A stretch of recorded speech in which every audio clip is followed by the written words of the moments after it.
Kia ora everyone, it's Morgan here. So, last week I managed to make the most perfect and delicious gluten-free dumplings, or gyoza, or pot stickers, however you call them. And they were perfectly light, the dough was nice and thin, they cooked, they didn't split. It was, I don't know how it happened, it was phenomenal. And I think it would be an absolute dishonour to the gluten-free community if I did not share how to make these wonderful dumplings. I've only ever tried to make gluten-free dumplings at one other point and they actually came out like pasties. They were so thick and chewy. I wonder if I've got a photo.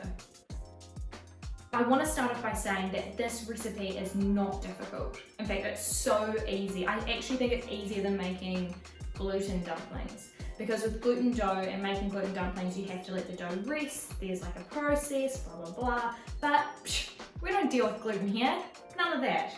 So you can make the dough, roll it out, cook it all in one sitting. In saying that, you do need a couple of other ingredients that might not be a cupboard essential. So I use 3 different types of flours for this recipe. I use normal gluten-free flour, tapioca flour, and rice flour. Now I'll share the ratios I used in this video, but you might find that different gluten-free flours absorb different amounts of water, so you might need to adjust. So I will show you what the dough should look like and you'll be able to sort of adjust your flour amounts from here. In the UK I use Dove's gluten-free flour, Dove's gluten-free rice flour, and just a normal tapioca flour. You also need xanthan gum and a bit of salt. For the filling today, I'm going to go with a vegan filling. I'm going to be using tofu, carrots, spring onions, cabbage, ginger and garlic, a little bit of soy sauce, but obviously dumplings are made to be customized, so you can put whatever you like in this. I've even put Nutella in mine and used them as a dessert dumpling. So first off I'm going to make the filling and then we'll get into the dough, so let's get started. Oh, hi Lynn. Hello. Say hello. Okay, thanks. So as I said before, I'm going to be making a vegetarian filling today, and for that I've got about the equivalent of 1 normal sized carrot, an 1/8 of a cabbage, about 100 grams of tofu, 1 spring onion, 1/4 of a brown onion, or you could do about 3 or 4 shallots. I've got 3 cloves of garlic and about this much ginger. For the flavour, I'm just going to be cooking it in a bit of sesame oil and using a tiny bit of soy sauce as well in the mixture. The thing about these gyoza is you don't want to have the filling too wet. You don't want to have the filling too moist. Oh, that's just as bad. Oh well, we'll stick with it. You don't want to have the filling too moist because it might disintegrate the inside of the gyoza wrapper and spill out when you're cooking. All I need to do now is dice everything really thinly. I don't need to worry about cutting up the tofu because I will just crumble that straight into the pan when it needs to be cooked. I'm going to do that.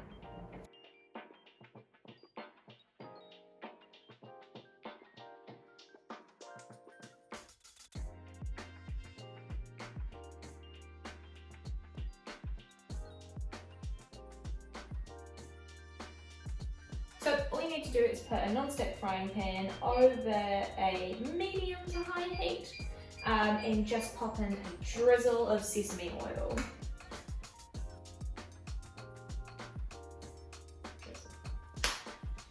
So first in will go the carrots as well as the onions, spring onions, the ginger and the garlic, and that will cook for a couple of minutes, and then we'll crumple in the tofu and then put the cabbage in last.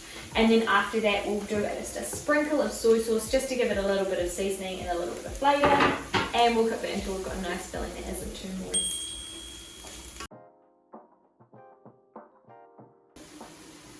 Don't forget to try your mixture as you go. See if it needs any more flavouring, because obviously all of the flavour of the dumpling is inside the dumpling, so you want it to taste nice. I'm going to add a little bit of seaweed flakes to this actually, just for a change. I'm using these seaweed flakes from Mara. They're made in Scotland actually. And that's just for a little bit of seasoning, a little bit of an umami taste, if you will. I feel a bit ridiculous saying umami, but it gives it an umami flavour. Alright, that's cooked now. I'm just going to turn off the oven. You can see that it's nice and dry. There's no really big splotches of oil left. And I'm just going to put that into a bowl. And I'm just going to leave that to cool while we make our dumpling wrappers. it's just the onions. Now without, oh my god, the dumpling dough. So as you can see here, I'm using 3 different types of flours. I'm using a gluten-free plain white flour, I'm using gluten-free rice flour, and I'm using organic tapioca flour. Always make sure that your alternate flours are gluten-free. Sometimes they're processed in a factory that handles gluten, which is silly, but whatever. I've also got some xanthan gum here and some salt. And I also recommend doing this with digital scales because you want to be quite precise on each different flour that you put in. So first things first, let's boil a kettle and measure out the ingredients. My recipe today will make about 30 dumplings. Now you absolutely can half that if you don't want to eat 30 dumplings, but the great thing about this recipe is the dumplings freeze so well, so you can make 30 and then put them away for a couple of weeks and get them out. You can even cook them from frozen, they're that simple to make. Plain white flour, it's really easy. Plain white flour, 100 grams. Whoa, that's too much. Tapioca flour, 100 grams. And finally, rice flour, 80 grams. And that's the secret. Now you'll also need 1 tablespoon of xanthan gum. Now my gluten-free flour doesn't have xanthan gum in it, but a lot of gluten-free flours will already include it in the mixture. If your gluten-free flour has xanthan gum in it already, I would use half a teaspoon of xanthan gum because you still just need a little bit more than usual. And then just half teaspoon of salt. And we're just going to combine all that together. I've just moved my flour into a bigger bowl. I don't know why I started off with this tiny one. Right, now we're going to change our digital scales to mils and we're going to add in 160 mils of just boiled water. We're going to do that to start with, and we're still going to add just maybe 40 more mils depending on what the dough looks like. Cool, so that's 160 mils there. Then I'm going to start mixing it all together. See, it's almost coming to form a dough. Just a little bit too dry at the moment. So I'm going to go ahead and add in another 20 mils. There you go. Mix that in as well. This dumpling dough, if you've made gluten dumplings before, you'll notice that this dumpling dough takes a little bit more water. Now, I have no idea why, I'm not a chemist, but just how it is. Right, now I've mixed it in. It's a little bit hot, so you want to be careful here.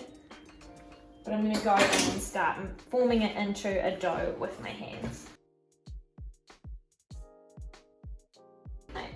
And because it's not gluten, don't need to knead it. This is about the texture and the stickiness that you want. So it's not very sticky, but it does hold together. You can press it out really thin. That's how you can test. If you can push it really thin and it doesn't break, then you're good to go. I'm gonna roll this out now. Traditionally, you'd tear off little bits of dough and push it out until it makes a circle, but I'm not gonna do that. I'm gonna split this in half to roll out. So I'm using tapioca flour to sprinkle on the bottom of my board so that the dough doesn't stick. I'm also going to put a little bit of it on my rolling pin as well. So in terms of cookie cutter, you want one that's about 10 centimeters in diameter or bigger. You probably could get away with a little bit smaller, but not too much. So I'm just going to roll this dough out as thinly as possible now. If you take a look up close at the dough, you'll notice that there's actually a little bit of retraction when you roll it out, which is a little bit similar to gluten dough, so that's really good actually. Now the question is, how thin do we go?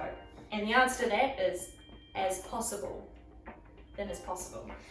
So if you can get that down to 1 millimeter, then that's great. You should be able to with this dough mixture. To test, you can do a cut. Hold it up to the light. Well, you don't actually have the light over there, but you should almost be able to see your fingers through it. It should be just almost transparent. And let me show you the best part of this dough. Look how flexible it is. Look how you can toss it, you can crunch it, and it does not break, it doesn't even tear, it doesn't look like it's going to tear at all. And that's how you know you've got it right. I'm just going to pop these on a plate over here. You can sprinkle the plate with a little bit of tapioca flour if you want, but they don't tend to stick too much anymore, so that's perfect.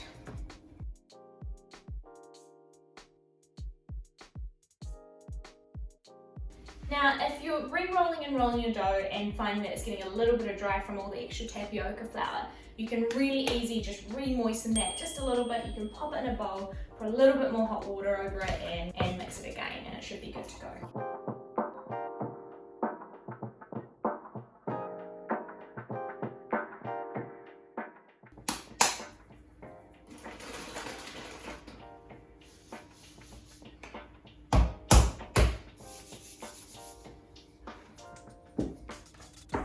And here we have my 30 beautiful little dumpling wrappers ready to go. I just wanted to pause and say, look, I'm no expert in pleating the dumplings, okay? So what you're about to see is not a fantastic example of how to plate dumplings. And if you were looking for one of those, I would suggest going elsewhere, but I am going to do my best. But if you're like a professional dumpling maker out there, I'm sorry if I'm butchering it. All you're going to need for this part is your dumpling wrappers, your filling, and a little pot of water that you can dip your fingers into to moisten the outside so that they'll seal. So let's get into this part. So I forgot to mention that I will be pleating these in the traditional Japanese way, but there are a million types of ways to seal dumplings, obviously. Fun fact, gyoza came to Japan in the 16th century, I believe, but prior to that they were a Chinese food that was eaten sometime from the 6th century. So they're super ancient, and I just feel like I'm really butchering that today, and I'm sorry. They definitely weren't gluten-free back then. Okay, so what you're going to do is you're going to take a small spoonful of the filling, maybe a little bit more. I use a teaspoon, you use about 1.5 teaspoons full. Then you're going to dip your finger in the water and run it around the edges, all of the edges, like so. And then this is where it gets fun. You're going to pleat it. So to do that, I do a close-up, but you fold in and out and squeeze. Fold in and out and squeeze. In and out and squeeze. In and out and squeeze. Gets trickier towards the end. In and out and squeeze. So normally I get about 5 in there. That's what that looks like. So I've got a little bit of long nails at the moment, and you can see that right at the end, my nails are pressing into it. To fix that, you can just dip your finger in the water and gently run it over, sealing it back up. So there's one.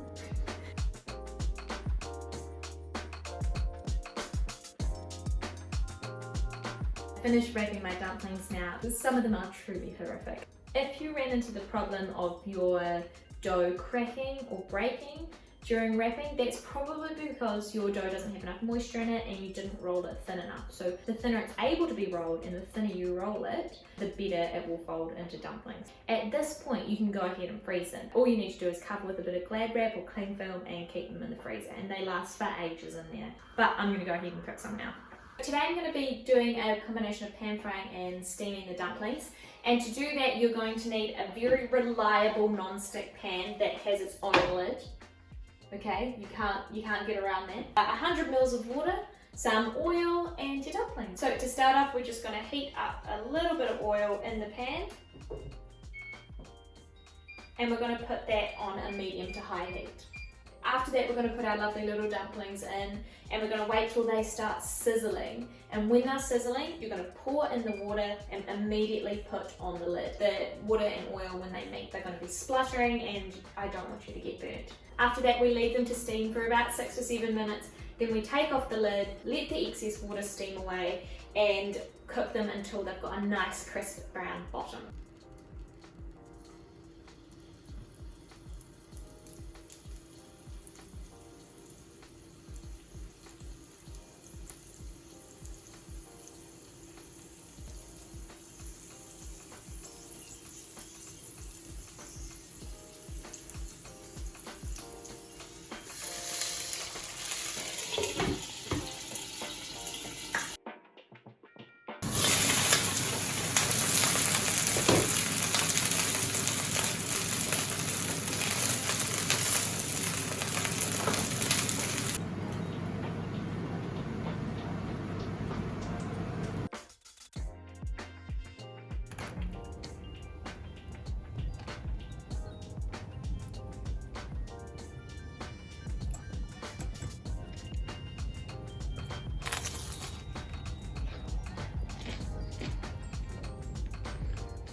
And here are the final dumplings.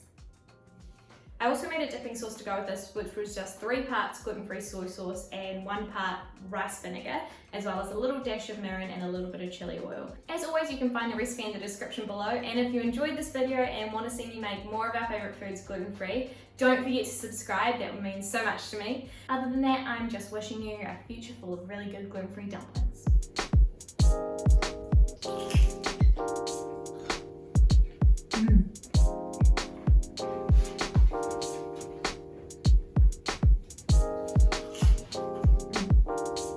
Yum.